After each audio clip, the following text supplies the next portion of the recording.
In 3, 2, 1. John, are we live? We are live, sir. Well, we think we're live. It shows live in my feed. I got a guy with us. I'm going to just jump into the show. John, we can do shout-outs later since we're starting a little bit late. Sure. For those of you tuning in 15 minutes late, we have switched to a really cool platform called Switchboard Live. John and I are starting to learn how to use it, so bear with us, and it's going to be a really good segue into the show after I'm done chatting with Rudy on how to grow a podcast and the trials and pluses and minuses and the errors and correct things that we've done throughout the last year and a half or so. So I'll bring on our first guest, Rudy Eliis. He is the founder of Switchboard Live. Thank you for tuning in. Hopefully you guys can hear me. It might be through his feed, but if you can't, I don't really matter right now. I want to hear from Rudy. Thanks for having me, guys. I appreciate it. I'm looking forward to it. So tell us what Switchboard Live is. Sure. So Switchboard Live is a cloud platform, cloud software that allows anyone, any type of content creator, big or small, like a WheelHouse to the Philadelphia Eagles to folks that are at different television stations, to be able to take live video and publish it to all the destinations where their audience is watching simultaneously. So in traditional world live video, you're going to pick one platform, Facebook or YouTube or Periscope. With Switchboard Cloud, you can choose all of them, right? You could take your one single stream and publish it to all your destinations simultaneously. Well, it sounds like Maggie is tuning in and saying, "We hear you fine, Mo." Perfect. That makes me very, very happy. You must have meant WheelHouse big, Philadelphia Eagles small when you said that, by the way. Hey, you take it how you want to. So I'm a huge Eagles fan. Looking forward to the upcoming season. Huge Bears fan over here. So we'll have to double back sometime later as the season progresses and see where we stand. Yeah, definitely do that. So obviously, John and I know the benefits of being live and having live video. Tell us what you think the benefits of actually having a live video as opposed to something you pre-record and then you post up on a platform is. Sure. So, I think just being able to have folks tune in and be a part of, this, right? This interaction, this engagement, right? Just the banter we have. Having this recorded and then uploaded, you're not going to get that same type of a reaction or engagement that we are able to get, feedback, the real-time comments, the real-time participation, right, that you're going to get with VOD. Sure, you can leave a comment. Sure, you can reply back to that. But that, FOMO, right, that fear of missing out, fear of what potentially can happen, what are you talking about? You lose that with VOD, in my opinion, right? And so live is what people are used to, having from interaction, So live video is just another extension of that as well. Yeah, I really like that. And for people who are listening, Switchboard Live doesn't have to be for somebody doing a podcast or a netcast like we are. It can. We spoke off air a little bit as we were preparing for the show, and we talked about a realtor who was using it. We have a lot of realtors that listen into the show. Sure. They use it to be able to live stream some video to different platforms, correct? Yeah, think about all the different types of use cases for live video. If you take a step back and just look at just how people are consuming video, it's changing. People are using different apps. They're using different platforms. It's so fragmented, and you as a person, content creator, brand, whatever it is, whatever message you have, you want to make sure that people are tuning in on those platforms, to the best of their ability. And so that's kind of like our goal is we want to take a real techie, approach and just, boil it down to something simple so that, hey, I'm doing a weekly show. I know people are going to watch it, whether they're on their phone, they're in front of a computer, they're on their iPad, but they may be on Facebook, they may be on YouTube, they may be on Periscope. How can I make sure that they will be able to see the great quality content or house showing that I'm doing, right, on those platforms? And that's really what we're looking to do and make it really simple for that to happen. Yeah, it's great that right now we could go live on a lot of different platforms, because John and I were going live on Facebook before, and then we would take the video and then we would put it on YouTube. But like you said, the interaction, like, I see Maggie is commenting, John said, hey guys, and that interaction we have with our guests. And sometimes the guests that we have on's friends, as they share the video feeds, are interacting with them. Sure. You don't really get that once we post it to YouTube now, right. Or before. Now we're going to get that. And I love the ability to be able to do that. Question. Which platforms are kind of the big platforms right now? And I know the landscape's ever changing, but right now, if you had to name like the big couple, which one are they? So I would probably say there's probably the top four, right? And then there's probably one coming in fifth place. So you have your Facebook, right? Which, if you think about it, it's only been a live video the last couple of years. 5 years ago, there was no Facebook Live, right? Well, in fact, when we started, we kind of built our product, we built the logic around YouTube, because it was YouTube, it was Justin TV, it was Ustream, right? Those were some of the things that people were really using. But now, if you fast forward to 2019, you have Facebook, you have obviously Twitter timeline, which is via Periscope Producer, and you have YouTube as probably the top three, I would say. And then when you start getting kind of outside of that and you get niche-y, Twitch, right, is very, very huge, right? You have Twitch and Mixer, who are appealing more towards kind of the gaming community. Yeah. And you're going to see that to now become more generalized platforms. So it's not just gamer-centric. There will be other, and on Twitch there actually are. They call it IRL, in real life, right? Where you could be any type of creative and you're streaming there. So those will probably be the top four that people are requesting. And then what's coming up is we're starting to see more people want and ask about LinkedIn, right? So LinkedIn's a great platform, a different type of social network for subject matter experts or people that are, have, content that is really, topical for HR or product release or software releases. Folks are looking to either support LinkedIn as well. So for us, it's great, right? Because we want to be that connector. We want to be that platform that allows your content to get there. And our goal is to simplify that again to make it easy for you to do so. I love that you mentioned LinkedIn, because it's been really only 2 weeks where I've gotten very serious about LinkedIn. And we had a guest on the show who's got 57,000 followers. Shout out to Corey Warfield. And he was sitting there and he was telling me about all the benefits of LinkedIn. And he's a tech guy like you. It'd be a great guy for you to connect with. Sure. He's got a tech startup, and he was going live. He was just making videos and posting them, and then now he can go LinkedIn Live.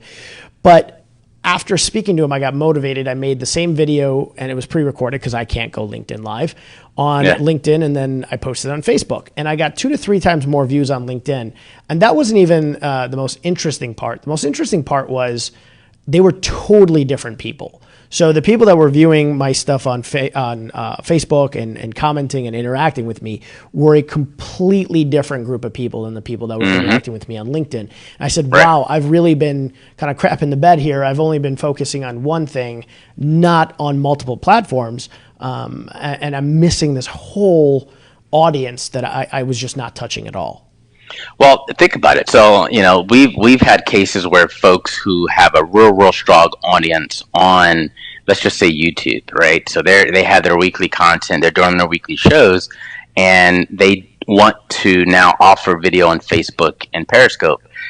That decision of alienating one and then dropping it and going to the other, or having multiple cameras up or phones up or whatever, you don't have to do that, right? So it's a great way to even test the market, right? You can say, hey, here's my YouTube audience. I'm going to continue that, but I also want to now start focusing on Facebook. And you could do that with the same workflow, right? You can even cater your messaging to even be a little bit more specific. Maybe, URLs or hashtags or call to actions are going to be different on your LinkedIn posts than they're going to be on YouTube or Facebook. So, giving you the tools to be able to really figure out the best way to go live and support the live platforms is I think, a key to success. Well, I'm glad you guys are around. How did you get started in this?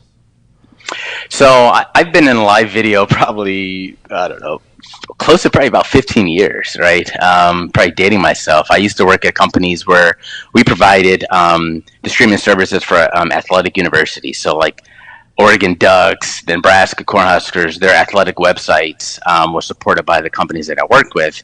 And so I got super excited about just live video, right? And then I had an opportunity to stay at, said company and be an IT manager, and it wasn't something I was passionate about. So I said, hey, I could go do this on my own.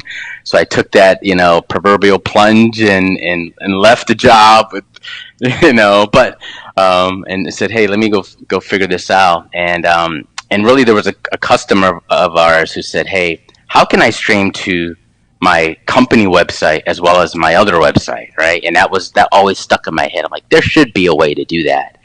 And you fast forward to where we're at today. That's really what we're looking to achieve, is to make that process simple. Fantastic and brave of you, because it's very brave to leave a job and become an entrepreneur. But when you left your job to become an entrepreneur in a space that you were almost you weren't reinventing a wheel, you were creating the wheel. Subcategory. New subcategory, exactly. And that's, honestly, I didn't mean to cut you off. That was actually a challenge because, we were out here pitching this new idea, this new product, and people were like, why would I want to do that? Like, I can just go to Facebook and tell everybody tune in here. We're like, you're absolutely right. But I think what really piqued my interest and really what proved the hypothesis that I had was we actually did an event. This was in 2014, right? So the Streamies Award Show, think the Golden Globes for influencers, right? It's out in LA, it's at the Beverly Hills Hilton Hotel, and they used our product to stream to 10 different YouTube channels. They had a MySpace page had a live player, and they were using a product called Snappy TV, right? They brought us in to help just do the distribution, right? So we were there on site as the technical guys helping with distributing it, really to cut down on cost of a satellite truck, right? So that's how they were leveraging our platform. But here's where I really realized the power of what we were doing is their marketing team was sending out, tweets and messages and posts. Hey, come watch this event Sunday night, 7 p.m. It was streamies.org. They had an embedded player, and people were tuning in, watching it. About 80,000 people, I believe, through our 2-hour block watched it. Wow. In parallel, going to the 10 different YouTube channels and MySpace and so forth, 480,000 people tuned in. Wow. No marketing dollars, no marketing message, because all of those channels had audiences. And when those channels went live, hey, I'm going to go watch this. Hey, I'm going to go watch this. They all tuned in. And that's when it clicked. I'm like, wait a minute. All right, the technology is cool, right? But the power to connect and grow your audience and bring people in, that's really what's there. And trying to figure out how to make that happen is really, the goal of Switchboard Live. I think we're just at phase 1, right? Just introducing people how to do this. But I see a world where we could say, hey, you want this type of demographic, this type of audience, Switchboard Live can bring that audience and make that connection happen. I really like that, and it's crazy that you say it's in the infant stages, because I just sometimes take a step back, and I now consume a lot of podcast information. I feel like our access as human beings to information is exponential now. It is. You're in Philly, I'm here in Chicago. We're talking and we're spreading out to a lot of platforms, and how many people are doing what we're doing right now across the world? It's exponential. So it's so cool. But like you said, you're like in the infant stages, because the platform seems like or the industry is ever changing. So now you have obviously the difficulty of making sure you stay on the forefront of that. I don't envy that, but it seems like it's one of those things you're passionate about, is just figuring out how to better what you're doing. Yeah, there's on a day-to-day basis, for me, a small team, how do we stay focused? How do we give our customers what they want? How do we make sure that we are innovative? We are pushing the needle. You're absolutely right. And live is evolving. And the crazy thing is, if you look outside of just the continental United States, we are so behind when it comes to live video. Oh my goodness. There's probably, so you asked me the top, couple platforms. There's probably 100 platforms in like China and Asia and so forth that are, and they're niche, they're focused, and they have millions and millions and millions of users on a daily basis that are using live video. Now, granted, majority of them are on phone and so forth, or mobile, but that's just the feeder, right? That's where it's starting, and it's so many more platforms that exist outside of, just kind of the continent United States. Well, I haven't been to China, but I just imagine, and I'm going to hold my phone up for a second, everybody's glued to their phones now there. It's unfortunate. Yeah. It's a bad thing, but it's also a good thing, right? So yeah. I mean, if you can manage how long you're going to spend your time on it, then you're fine. But again, the access to consuming information is so incredible now because of the things you guys are doing and the ability to access information online. I was joking with somebody the other day when I needed to figure out what the answer to a question was, or if I was writing a paper, I had encyclopedias, and my family had bought encyclopedias, and sure. I'd go down there and look, and now I can go on Google, or if I want to learn about somebody, I might listen to him on the Joe Rogan podcast, and now I got, his entire life story. I love it. I think it's a big plus, but of course, I typically say, I think on a daily basis, it's just like YouTube, right? Just the ability to go to YouTube and search, and someone's already done that, right? Someone has a video for what you're looking to accomplish. And in fact, just to kind of, dovetail back to the live video, even if you're not using YouTube as, your main kind of viewing source, you definitely want to have your content there, because YouTube is the second biggest search engine behind Google. Right. So if you're searching for something and you have a video that has that topic, it's going to show up, as part of your search query, so it's in your best interest to always have, your library, your content. Now you have to put title, descriptions, and tags and so forth, but from a searchability and discoverability standpoint, that's like a necessity in my book. And how smart of Google to buy YouTube. Number one search engine, now number two search engine. Exactly. Yeah, they have it. Do you have any advice for people who, and I try this in my offices and when I'm coaching and training, to just encourage people to go live? But when I say it, nobody really wants to listen to me, people at least that are close to me. Any advice for people who are like, I don't feel comfortable going live, or I don't want to go live, I feel like I'm going to sound like an idiot going live? Any advice for those people? Well, I'm probably, honestly, I'm in the same boat, right? Because, I'm passionate about the content, but I'm not an influencer or per se. I don't regularly do it myself. I don't, sort of practice what I preach from a product standpoint. But by having, these conversations, by talking, by going and being a part of, different shows, consistency is definitely key, right? You definitely have to make sure once you start that you are going live, with that consistent cadence, whether it's daily, weekly, monthly, whatever it is, because that's the only way you're going to build an audience. People, you want them to expect that content's going to be there. And then kind of like what you and I were chatting about is you have to do it, right? We did a thing for last Christmas. We called it the 12 days of Christmas. So each day we did a live stream just talking about a different deal that we were doing. And it was cool, right? And so that was part of it. It was like we said, hey, we're going to do something that we don't typically do. We have all this great information, but we're not doing it. So let's get out here on this show that we too are doing that. It was fantastic. It was, we were doing all different types of gear that we talk about in encoders and so forth.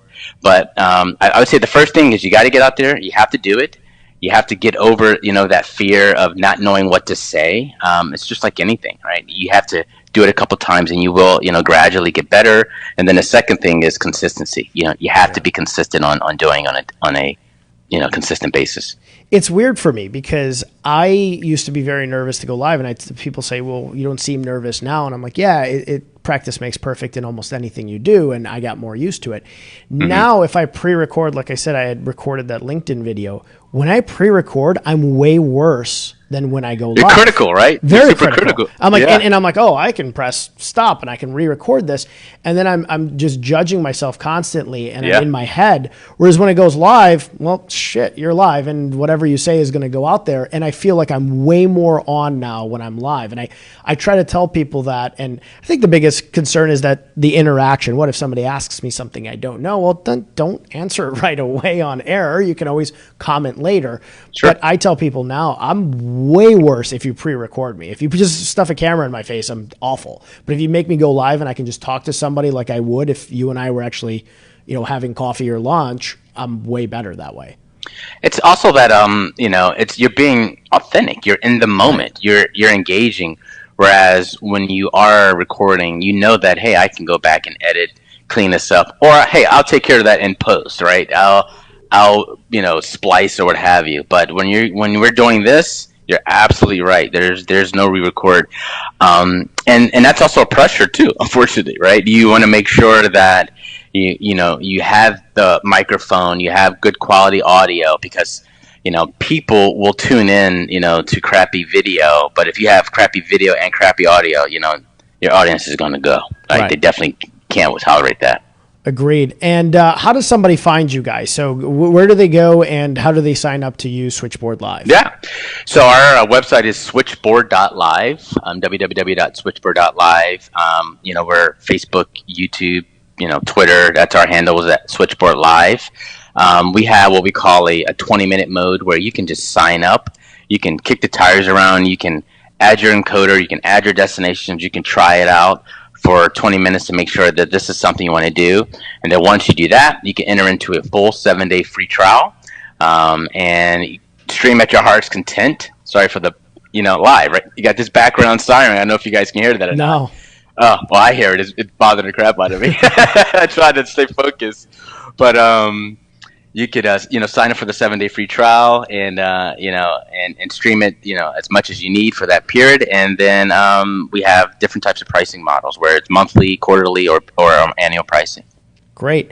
And we always ask this on the show every time we have a guest in studio. And you're a fantastic entrepreneur, and we spoke off air. You've gone through Techstars. You've done so much and really innovated something as opposed to reinventing the wheel. And there's nothing wrong with reinventing the wheel. I tell people all the time, if you're in an industry where you can reinvent the wheel, don't be a dummy and just try to do something totally different. Right. That's going to make you fail. But you're an innovator in a sense. Any advice for an entrepreneur, somebody starting a business? Doesn't have to be in your sphere of work.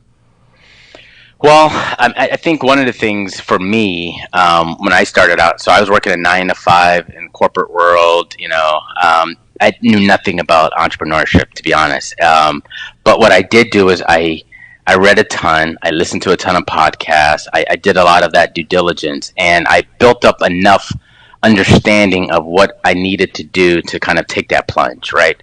I didn't want to take an uneducated plunge, but I knew that this was part of my my next iteration in my life. So I would say, for that person that's thinking about doing something, think about how many hours there are in a week, right? You can fraction off 2 to 3 hours, whether it's a day or a week, or to kind of really start focusing on putting your ideas on paper, and then being able to take that plunge.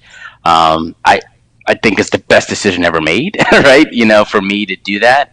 And so my advice would be, if you have an idea, if you have something, dedicate some time, maybe get up an extra hour early, just put in the work to kind of validate and vet that idea, and really, do as much, due diligence about that. And then the second thing is, think of other people that would want to be a part of this, right? If you're able to sell someone on an idea, right, no pay, none of that, like, hey, I got this idea, what do you think about it? Don't be like, I'm not going to tell anyone my idea because they're going to steal it. No one's going to be as passionate about your idea as you are. You want to validate that. You want to make sure that, hey, you know what, you're right, Rudy. That is something that I deal with, or a struggle that I have, or a problem that I overcome, or I would pay for that thing. That would probably be the second thing. I could not count how many people I told about this idea when I had it, and it was necessary. It was one of those things I had to do.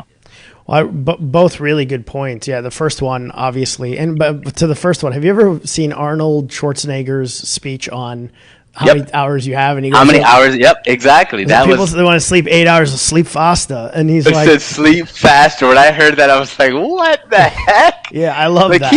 But when he broke it down, right, if you really think about it, he's absolutely right. In a day, how many hours are there? And if you're really passionate about something, and it's something you want to do, you're going to do it, right? Yeah. And so, me personally, I've changed. My alarm goes off at 4:50 every day. Yikes! I've changed. I had to change my schedule, my time, and everything, and the reason why I do that, no one's bothering me at 5 o'clock in the morning. No phone calls. I can just zero in, and I call it a Rudy sprint, where I'm able to focus for at least 60 minutes before I do anything with my wife or my son or any of that, right? So that's the thing that I had to do in order for me to kind of get where we need to get as a company. So you got to make that sacrifice, especially if you're passionate about it. It's fantastic. And to your second point, I totally agree. You know, if you're fearful that somebody's going to take your idea, well, by the time you launch, somebody else can take it and replicate it, but they might not be as passionate as you. And what a great way to just have people that you're close to or people that you know that you hopefully are going to be honest with you, give you honest feedback. Because a lot of I've had ideas, and I do this to my dad all the time, ones that he thinks are good or great, and the ones he's like, starts to poke holes. And I'm like, wow, I did not think of those things because it was so close to my chest, and I liked it so much. But had I not taken the time to actually take criticism or take advice, I would have probably gone down and spent some money on something I probably shouldn't have moved forward with. Yeah, what do they say? Get out the office, right? You got to get out there. You got to ask. Yeah, fantastic. Well, I appreciate you coming on. I don't want to keep you on for too long. I know we were supposed to start at 3 and it took us a bit to go live. I really appreciate you coming on. We will, obviously, John and I will be in touch with you, and we'd love to have you back on again sometime in the future. Love to, and definitely. Please keep us posted, obviously, on whatever you're evolving, and congratulations on everything you've done so far. I appreciate it. Thank you for the time. Thank you for having me. Hey, maybe the next one we could be on LinkedIn Live doing it. Oh, I would love that. I'm so geeked out to get LinkedIn Live. I mean, we spoke off air, but I would be so geeked out to be LinkedIn Live. Yeah, so maybe that'll be the time for the recap. So that would be it's awesome. Good to have you. Thanks, John. Thanks, guys. Thank you so much. Take care. Bye-bye. Bye-bye. That was cool. That was cool. That was very cool. I think I can still see him though, John. Yep. Hold on. But no worries. So for those of you listening, we are now starting to do some Facebook or FaceTime lives so that we could bring you guys great guests from different places in the world. You know, in this case, we have Rudy, who graciously gave us a lot of his time, and he came to us from Philadelphia, which is really cool. And I really think that, honestly, the ability to be able to connect with people from all around the world, whether it be Philadelphia or we've had people from Florida or, people from California or people from a different country. I've gone live with John when I was in Italy. That ability to go live with a wide range of people is super, super cool. And, John and I we'll probably do our shout outs in a second here. I got a couple. I want to do them. And then sure. I'd like to get a really good, honest feedback from John and I for you guys. And I had a couple people who've asked me questions about the struggles of running a podcast, the pluses, the minuses. What do you guys use? What have you guys done? And just kind of give you guys some of our advice on podcasts and video marketing. Because prior to doing this podcast, I mean, John is way more of an expert than I am in video marketing. He has a company outside of WheelHouse that does video marketing. So, we'll kind of touch base on that, and I'll ask John some questions. I'll throw some questions to John because he is an expert in that area. But any shout outs from you? Since we didn't do them at the top? Oh, my goodness. Yeah, you got a lot? So, give me 1 second here. Alrighty. Lots of you people probably saw some stuff I put up over the weekend, and Mo, you probably did as well. So, Maggie cut 9 inches of her hair to donate, and it goes to a company in Michigan. Just want to make sure that we're still live. We are. I can see you live. Yeah. Yep, I can see you. Maggie said she lost the feed. So anyways, the company is in Michigan, and the reason that Maggie decided that this is the company that she wants to donate to, she's done it twice now, is because it's called Children with Hair Loss, predominantly kids going through chemo. But it is all volunteers. The families, the children, do not get charged anything for the wigs. Oh. Now, there's another company out there, and I won't mention the name, but they actually charge for their wigs. I don't know how much. From donated hair? From donated hair, and their thought process is that they have to pay people to put the wigs together. Sure. And, okay, I get it. But this particular one in Michigan doesn't charge a dime. So Maggie went, got her hair cut 9 inches. She looks great. She always looks great. Still looks beautiful. Yes, indeed. She freaked out a little bit, even more than me. But that is being sent, and we started she started actually asking friends, telling people what she was doing, and saying, "Hey, we'd like to send a check as well as the hair. Small donations, $1 to $5." She put it out on Facebook, talked with some friends, and people started sharing it and donating and sharing and donating. And at this point, she is about $750. Great. Yeah. So I'm going to ask everybody out there. There's a lot of people that are very, very generous. Not big. We're not looking for $150 even donations. We're just trying to get to $1,000. So if you're out there and watching, listening, it's Wednesday the 14th. She's going to send the check. We're collecting through Friday evening, so the 16th.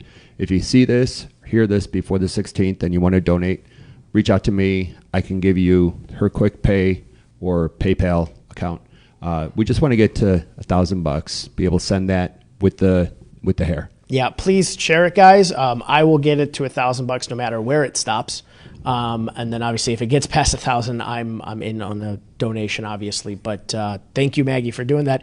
I know how brave it is for somebody but women especially, to go ahead and cut off a lot of their hair. It takes a long time for you ladies to grow your hair. Yeah.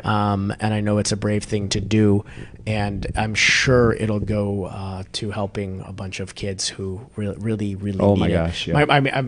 I've had family members. My grandma went through cancer, watched her lose her hair. And, it's a very traumatic thing for an adult. Yep. I can imagine it's even exponentially more traumatic for a child. Yeah. So what a beautiful thing they do, and it's awesome. And I had no idea that the other charities may charge for this sort of thing. Yep.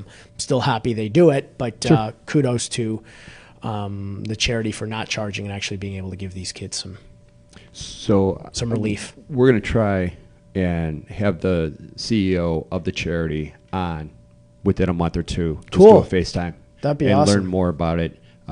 Fantastic organization, great work, and just big hearts, between the people doing the work and the people donating the hair. Maggie as well, of course. But that's my big shout out is to her for doing that the second time now, and also adding on this facet as far as the financial donations. Yeah, fantastic. I'm sorry I don't have 9 inches of hair to cut. Otherwise, I'd want to do it. I got a few inches up here. A couple here, a couple there. A couple hairs up here. Yeah. But shout out to Maggie. My shout outs are very, very quick. I'm going out of town tomorrow for my mom's 60th birthday, which is on the 19th. So I'm taking her to Mexico. But Nice. I'm going out of town, and my sister's going to be there too. So, and she watches the show. Her birthday is tomorrow. So happy birthday to my mom. Happy birthday to Sheena. I cannot wait to spend some time with them this weekend. So my shout outs are pretty quick. Oh, one more shout out. Sure. Shout out to the guys I raced with this weekend at Round 3 Racing. Obviously, the team owners, Brad and Buzz, for constantly allowing me to be a madman behind the wheel of their cars, but specifically to the entire crew that Mark Gamora brought out. We had 2 cars that got hit, unfortunately. 24-hour races are very, very long. Mm-hmm. And these guys had not slept for hours upon hours before the race because they had to get everything set up, and then they worked throughout the night to get us back out and racing very, very quickly. And then they had to work to get everything set back up to leave. Mm-hmm. So these guys, shout out to all of them for, really being there for like 40 hours awake, and then having to be sharp for 40 hours awake so that the rest of us can go and drive those cars. So Sure. Shout out to those guys. I had Absolutely. an absolute riot with them, and I know how hard everybody worked. And sucks that we got hit because we had a winning car and really, really wanted to bring home a W, but that's racing. It does happen. Yep. So we got our shout outs out of the way, and I'm doing these things, the WheelHouse Wednesdays, where I'm shooting quick videos so that people know what we're going to be talking about leading into WheelHouse. And it's been kind of good because now leading into it, some people are asking questions, but we've been having questions for a while now about podcasts, and we've had guests come on the show and say they're thinking of doing podcasts. And I wanted to just shed some light on our story again, some errors we made at the beginning and kind of the steps we've taken to get to here. And we're not going to be able to switch around lights and stuff for you guys to see all the lights we have, but I'll kind of let John go through some of that stuff as well. But when we started WheelHouse, it was really more John and I having a passion about wanting to showcase local entrepreneurs. John, like I said, had a background in video marketing and doing videos. We worked on a charity, the Real Estate Rumble, together. He did these incredible Road to the Rumble videos that really almost looked like a Mayweather Showtime 24/7 type thing where he was showcasing the fighters. It was so cool. And I was in WGN's Market Overdrive, and one thing led to another, and here we are. We wanted to have guests and tell their story and teach you guys about entrepreneurs, but we both had not done a podcast before, even though we had some experience that collectively could kind of get us there. So we set out on a journey to run a podcast. First week, we looked into programs and stuff, and we got iPod Touches. We just figured they were the way. We must have read something.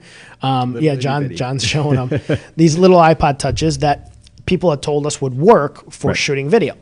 Well, we shot our first one not live, and the iPod Touches were just zooming in, zooming out, zooming in, zooming out, and they couldn't catch focus. Yeah.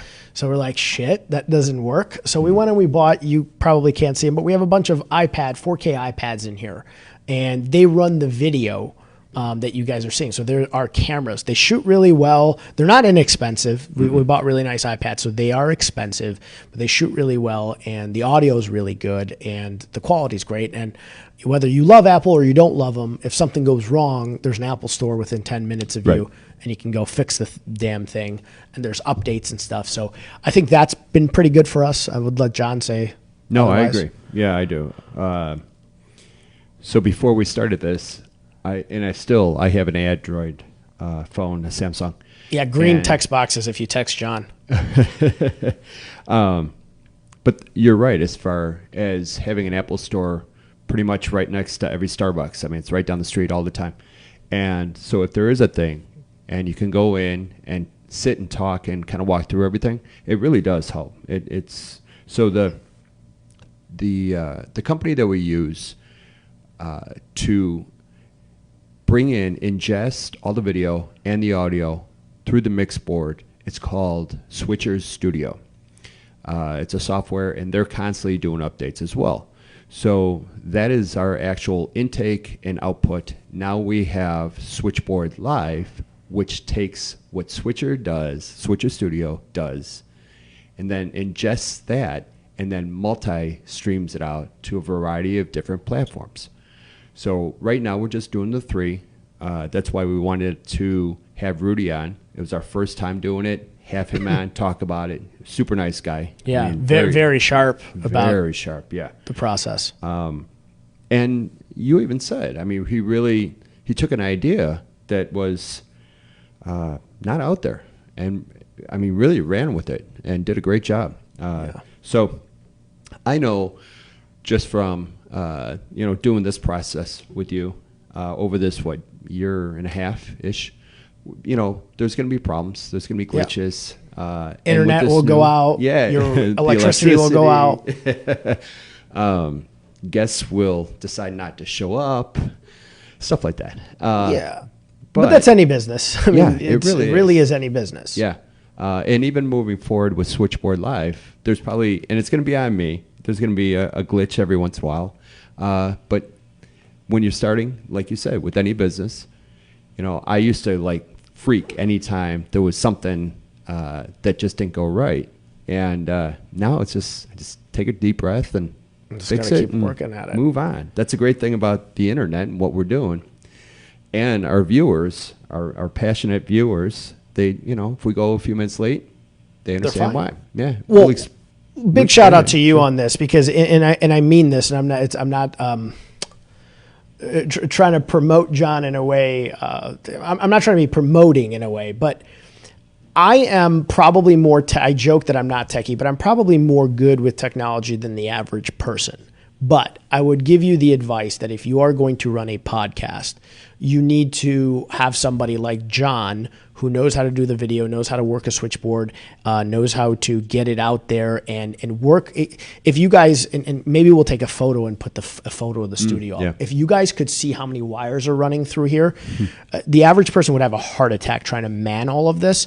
I don't worry about it. I just sit here, I ask guest questions, and I'll talk about how I structure that as well. But if you don't have a John, you're probably screwed. If you're going to do a legitimate podcast, netcast, where, if you've watched our show before, we have split screen. Sometimes we have 3-4 people, and John is doing that on the fly. So sometimes when he knows that my conversation is going to lead into an answer from somebody else, but that we're going to converse back and forth quickly, he's on a split screen with me, or he's just going to go like right now, or he's going to just go to them. So all of these little things that you see that pop up from a video standpoint and from like a visual standpoint, John is doing on the fly behind a switchboard and an iPad and a bunch of wires. So I would tell you got to kind of reach out to a guy like John, or use podcast space that's already set up with somebody that knows what they're doing, like John.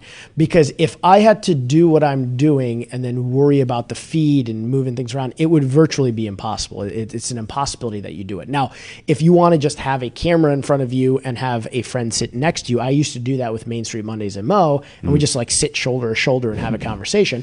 That's fine. You can do that. But if you really want to set up a legitimate podcast netcast that's going to now go out to a bunch of different people in a professional manner, you need the producing side of that, because without it, no one person's going to be able to do all those things. So shout out to you for that. And my advice to you guys would be, you have to find somebody who knows what they're doing or who has a background in it. Don't have them try to figure out how to do it, because it's harder than you think. It's not simple.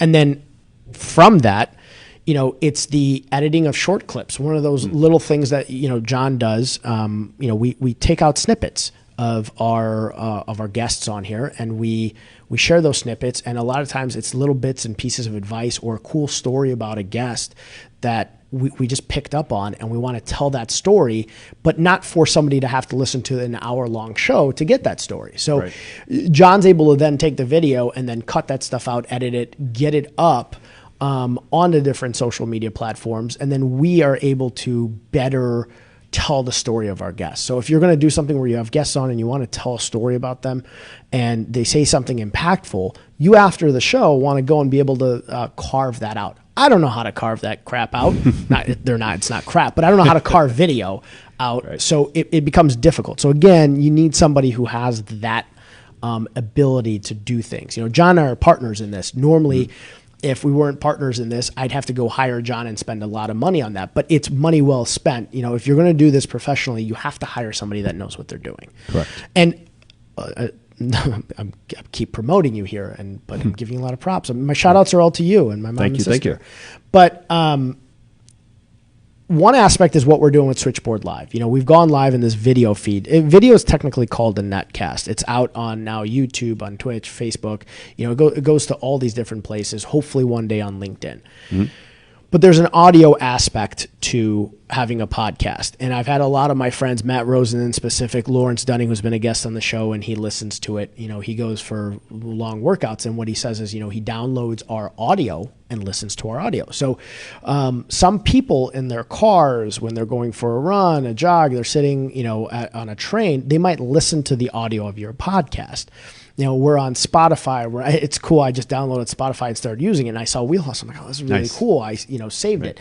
We're on iTunes. We're on Stitcher. We're on Google Play, iHeartRadio, all these platforms where you can listen, not just have to look at the video. So after you have a show that you've recorded, you want to just make sure that audio also gets on all the platforms, because like Rudy and I were just discussing, a lot of these different platforms carry a different audience. So somebody who's used to using Spotify might not now go download iTunes just to listen to your podcast. But if you're on everything, your demographic is likely going to see you at some point. So while we have people watching live right now and asking questions, after the show, we get a lot of post views and listens on all the platforms because we go everywhere. Again, thanks to John. I have no hand in that because I don't know what the hell I'm doing. But yeah, I mean, it's you really need that 2-person kind of duo to be able, one person to be able to do the stuff like that, and then somebody to just focus on learning about the guests and then questioning them. Right. Yep. I agree with everything you just said as far as being able to try put it out across the webosphere and the podcast sphere. Everybody knows iTunes, but a lot of people use Android and iTunes, Google Play. right? Spotify, so that's why I wanted to make sure that we had multiple channels. And really, as far as you and I always talk about Rogan, Joe Rogan. Yeah. And, he started way before this was a big thing. Yeah. And really kind of carved a niche. And he even said, it would be him and a buddy sitting in his living room talking into one mic. And now you look at how much it's grown, but the consistent build up and the bringing on other people to be able to do the video portion and everything. Anybody that is going to go down this path and you want to do it right, make sure you're going to be able to give about 35 hours a week just behind the scenes in order to do it right. Because between the graphics and the editing, and you and I we both reach out as far as bringing on guests. Well, more so you for sure. Well, I'm starting to but now. You're starting to a lot more.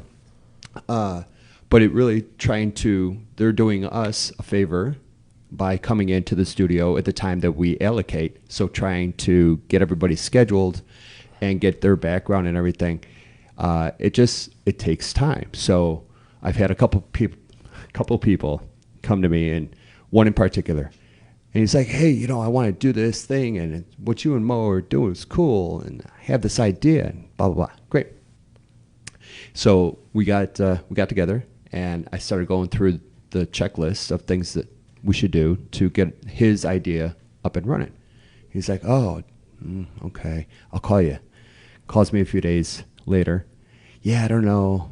It's a lot of work. I'll call you back. I'm like, okay. So he calls me back like a week later, and he goes, hey, man, so I got a couple friends that would be great guests. I'm like, okay. He's like, so can we do like practice? And I'm like, well, okay, are you looking to launch something, or you want to just sit around the table with your buddies? Because if so, I'm going to charge you. He's like, oh, you won't do it for free? I'm like, yeah, well, it's a lot of dude. time. I think I'm like, I don't think you understand what goes into this. I think people, and again, so I don't advocate. I advocate sitting with your buddies and doing one video more than doing nothing, for sure. Yeah. I think, video content like Rudy and I talked about, you got to do it. Whether Absolutely. you're scared about it, whether you're not, I think video content's super, super important. It's getting more important. But I think that Joe Rogan was able to do what Joe Rogan did because he's just a famous guy. I mean, Sure. He has access. Joe Rogan can call up Bernie Sanders, and Bernie Sanders comes on his show. Right. Trust me, you guys won't be able to do that. We've been very lucky in that we've had fantastic guests, Mm-hmm. some of them famous, and it's been us really putting a lot of effort into showcasing good guests. But like you said, it takes some effort to ask somebody the favor of coming on a show, making sure you're prepared for it. And you got to give them the right amount of time, and you got to do enough due diligence into your guests as well. One of the things that I do before a guest comes on is I try to consume as much information out there about them as possible. So if they've made 10 videos, I will watch all 10 videos, because I want to, from those 10 videos, I pick out stories and things that they've told, and then I cater questioning to them. And for people watching, like, I don't memorize these questions. I have an iPad in front of me. I don't speak off of my iPad, but I have an idea of their background. I have notes about somebody's background and what they've done and where they've come from, so that I can effectively have a nice conversation with them, because I don't want to wait. You don't want to waste their time. No. So you have to, like John said, it's a real endeavor. If you're going to do it, you got to be consistent. We do it every week. And if you want to get, and you got to do it every week, and you got to know it's a long runway until it catches steam. we're using Joe Rogan again. He's a famous guy with really famous guests. So when those famous guests share the video that, hey, I'm going to be on the Joe Rogan live show, or here's the video from Joe Rogan's podcast, it starts to get millions of views right away. You're not going to get that. I am not famous. I also don't not have a following. I have a fairly strong following, but it's to the average person, it takes a while to get there. So you got to have good content. You got to not think it's going to happen overnight. You have to make sure that whoever you're working with on the production side, it is compensated. Unless he's your partner, you better hope to God that you compensate him, because he's not going to want to do it for that many hours for a long period of time. But know that if you want to do it, I think do it right. I think do it the correct way. There are places where, you know, you can reach out to us. We're happy to give you guys more information than we're giving you right now, because obviously we're limited in time. But we'll point you guys in the right direction. But I think you should do it professionally. I think it's becoming a crowded space, so a lot of people are doing it. And I think if, like Rudy said it too, he goes, if you got crappy audio and you have crappy video, people are not going to watch you. No, there's too much good stuff out there. Yeah. So it's now a crowded space. So do video no matter what. Yep. I prefer live, but if you got to do video, do video. But if you're going to do a podcast or netcast, do it professionally. We have, you know, you can see the microphones, obviously. We have headsets in here. We have built mugs so that people can drink out of them, so the visuals are right. We have, you know, over some of the shoulders, we have WheelHouse. When our guests are in, we have WheelHouse signage behind them. And, you know, all of our cameras are on tripods that move up and down, because obviously some people are taller, some people are shorter. You know, and these are the production things that John has gotten very good at, is making sure when people come into studio a half hour early, he makes the aesthetics look right. So I'm not very tall, and we've had guests that are 6'5" or 6'6", but on the screen, it doesn't look like, you know, a tiny person's talking to a big person, and the video looks wrong. So make sure you guys do a professional job of it. You're going to need mics. You're going to need headsets. You're going to need something camera-based. We like our 4K iPads. I think they work fantastic. You're going to need a switcher board.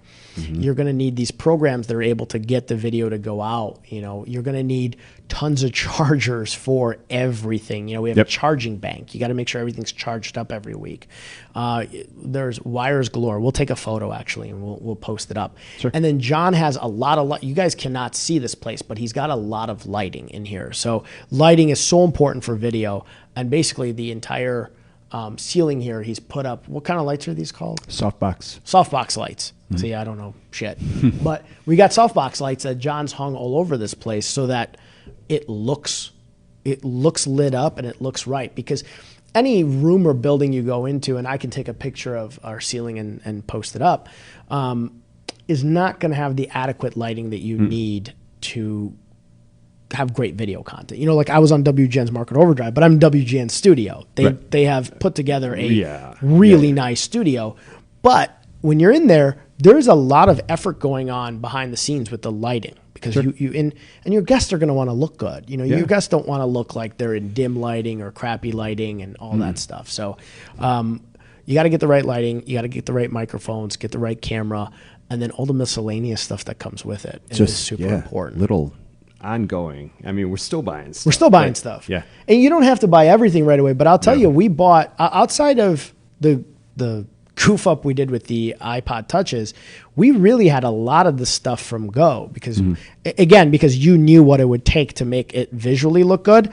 If I had done it by myself, I would have never thought about the softbox lights. I probably would not be using the headsets. And some people sometimes come in, and Joe and them use headsets too.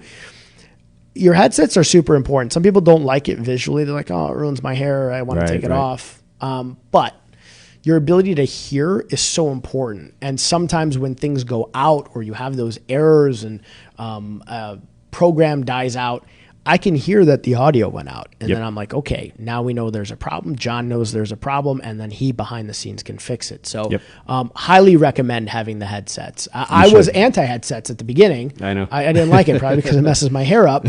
But I'm very pro headsets now, because I think that you really need it. And I think it also helps you understand people's volumes. Exactly. Another great thing John does, people's volumes switch. People go back, people go forward. Well, whenever we go live, there's not so much for you and I, because we do this all the time, but for people who are just new in the studio, there's a shot of adrenaline, and they automatically start talking a lot louder. Hey, or they get nervous. Yeah. And they sit and back. And it calms down a little bit, but it's nice to be able to hear yourself as a guest and us being able to hear, so you can also hear crosstalk, and you can start, you'll know if somebody's talking, it starts talking over you, you'll know, okay, we're still at good volume, or you'll just let it go and let them talk about whatever they want, rather than crashing our board here. and don't be afraid of doing it. Just do it. I mean, I mean this with all the sincerity in my heart. The first couple times I did this, I had a lot of nerves, especially with people I didn't know. You know, when I have a friend on or somebody that I know, you know, we had Ryan Cotter on very early. We know him very well. Very easy to have a conversation with him. Jamie Z, Lawrence was on very early. You know, we had Jay Valco on relatively early, Albron. These guests I knew very, very well, so I can have a conversation with them easy. The rest of the guests, I mean, we had Gary McCarthy on. I got to be honest, I was scared half to death to talk to the guy. You know, couldn't be a friendlier guy, and was the most gracious guy with his time. I did a lot of research into him. I definitely did not want to goof the message up for a guy who was running for mayor, especially because he had so many good things that he wanted to get across. So, but it takes a while I was nervous then. I mean, I was nervous. People were like, "Oh, you didn't seem nervous." And I'm like, trust me, down deep, I was nervous the first time. Then he came back again, and you know, he's a friend now, and it's easier. But it's okay to be nervous. But if you're well researched into what you want to talk about, just have a conversation then. Know what you want to talk about to somebody, and then have a conversation, so you're not wasting their time and you come across professional. I think that for me, from a host standpoint, the most important thing is you got to know your audience, and then you got to know who your guest is, and you got to just make sure that you ask the important questions. So on top of that, something we do, regardless of who it is that's coming in, because nobody wants to walk in and not know what they're going to be asked, because you know they're on the spot too. So we send out a questionnaire. Correct. That's a really good like 8 or 10 questions. Yep. Just basic background stuff. But I always tell people in the note, like, you know, this is sort of the line of questioning, and then also if there's anything in particular you want Mo to ask about, you know, make sure to let us know so that he can research it, like you always do, and speak to them on an educated level, so that conversation can go back and forth nice and easy. And people really are very good as far as, you know, it's usually within 48 hours I get it back. Yeah. Week in advance, so we have time to look it over and such. The one other, going real quick back, my affinity with lights has gone for, I've been in this for years, and the worst thing when you're doing a video, and I know you touched on it, is to have somebody on video who has no light, so it looks all dark under here, or the bags under their eyes. You want to make sure that people are nice and bright and level as far as their lighting. A lot of times when I'm shooting commercials or 4 or 5 minute info video, when I'm first talking with the client, and I mention lighting and what is necessary, and the person will look at their ceiling and be like, "Oh, we've got lighting." It's like, no, you have illumination. You don't have lighting. Lighting is this, where you can really highlight people's features. Yeah. And there are lighting designers out there that are fantastic at what they do and make a good living, because it takes time and it, you know, costs money and so on and so forth. This is pretty basic, but if you're going to do any kind of a show, get at least 4 or 5 so that you can dispel shadows on people's faces, under their chins and behind them, because that just looks bad. John has set these lights up to bring out my best features. Just all over. No, but I agree. I think when I watch every show back always, because I'm very critical, and I recommend to people who do shows to do that. Be critical of yourself. I'm very critical. You know, at the beginning, John and I, you know, I had words that I would say over and over again, and I don't know if they were crutches or just words I use in commonplace. John's like, "Hey, listen, you say this a lot," and then I would listen back. I'm like, "Oh shit, I do say that a lot," and I got used to removing those things in conversation, not just on air, but in general. I got used to saying them less. But I think it's good to give yourself kind of a critical view of every single show and just make sure that you're going to get better as time goes on, for sure. That you just kind of, you master your craft as best you can. And I'm going back now to touch on your questionnaire. One thing that we do is we get somebody in studio about 30 minutes ahead of time, because the extra 30 minutes, you can do the mic checks, the sound checks, you can get the lighting correct, you can get the camera heights correct. But while John's doing that, I have a conversation with them. I just get to know them for about a half hour. And I think the amount of comfort that we build in a short half hour for one another does wonders for the show, because again, friends are friends, you know each other. We've got to the point that we've had a lot of people on that I've never met before, and having a 30-minute conversation so we know each other, we know each other's stories, really allows us to connect and have a really cool interaction on air and just get to know each other more on air. So I highly recommend, not just for the setup of your audio and your visual, get somebody in there about a half hour early so you can have a meaningful conversation. And then if they wanted me to ask something about the story that maybe I just haven't touched on, they can tell me. I've had people come in here and be like, hey, listen, we're doing this new cool thing. We didn't even put it on the questionnaire, and it's new, it's cool. Can you guys talk about it? Of course we can talk about it. We'll chat about it as much as you want. And John can quickly build a graphic that then touches on this cool new thing. So get people in studio a little bit early so you can build a connection, get the audio and visual right, and do it professionally. I've had so much fun. I tell people, and this is going to sound bad for everything else I do, my most fun day of the week is my Wednesdays. I really enjoy this. It's a way for us to meet a lot of cool people, tell their stories, and just interact with folks. And I'm very appreciative, and I know John is too, of all of you who tune in all the time. We have some regulars, which is cool. Yeah. Those of you who share us, and even those of you who don't share and comment and who've stopped me and been like, dude, I watch WheelHouse. I love WheelHouse. When can I be on WheelHouse? I was just at Freeze and Float again. Shout out to them. Shout out to Mladen and Carolina. I'm going to be a regular there, and Mladen had a great time on the show, so Carolina is linking me with somebody else who wants to come on the show now. So, I enjoy that. I enjoy meeting people. It's just become a very cool thing. Yeah, it is. It's everything you just said. And when we had Mladen on, Carolina couldn't join him because of something, whatever it was. But maybe in the future, have him. I'd love the two of them and have her in, or the two of them on together. Shout out to them. I've done it 2 weeks in a row now. I've gone there. Now I've done the infrared sauna.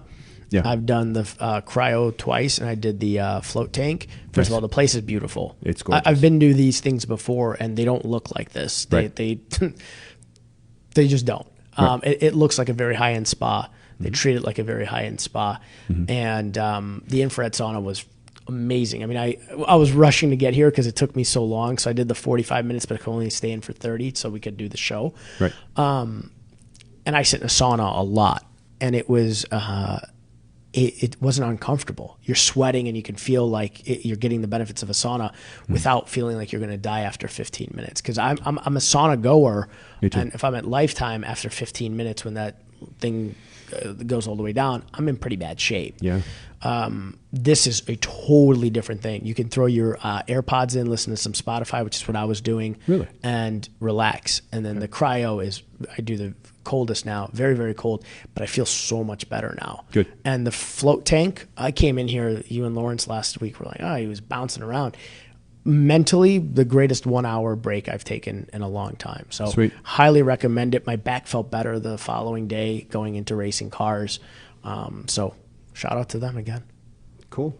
But yeah, I would tell you guys, reach out to John, reach out to me if you have any questions about how we do WheelHouse. If you have an aspiration to do a podcast, both of us are very givers gain. Anybody who has ever wanted to grow a law firm that sat down with me, I'll give them my playbook. You want to open a real estate company, I've sat down with people, giving them my playbook. Same thing with the podcast. We'll sit down, we'll give you a playbook. We want to just make the more content that's out there, the better it is for us to as well. Yep. So that's all I got. If I think of anything else, I'll put it in the comment section. But I think we basically got everything.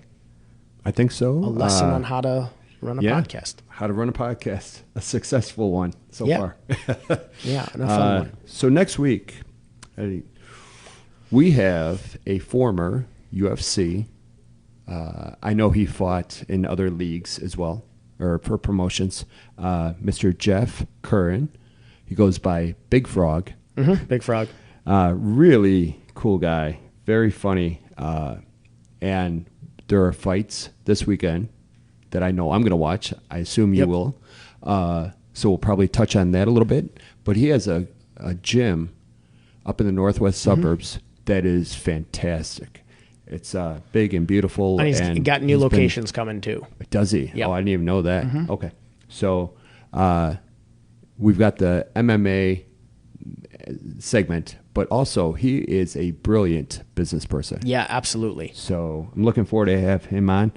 And that's really for this week. Yeah. That's all I got. I'm super psyched to talk to Jeff. I mean, a lot of guys that I've trained with have gone there to train before, and he's a pioneer in the sport and a legend in the sport. Yep. Not just in MMA and jiu-jitsu as well. You know, his jiu-jitsu schools are humongous. He's a very high-level black belt, and he's created a lot of very high-level black belts in his gym. And like you said, their business is awesome. Yeah. And their gym is very cool. And I'm psyched to talk to him about everything he does. I'm very psyched to talk to him about the upcoming couple cards that we have in the UFC because there's some cool cards coming up. And he knows a lot of them intimately, and he's trained a lot of future and former and future world champions. So I'm excited. Indeed. That's all I got. Yeah, How about all I you? got too. That's it. I'll see you guys next Wednesday at 3. Hopefully a lot more tan than I am right now. In 3, 2,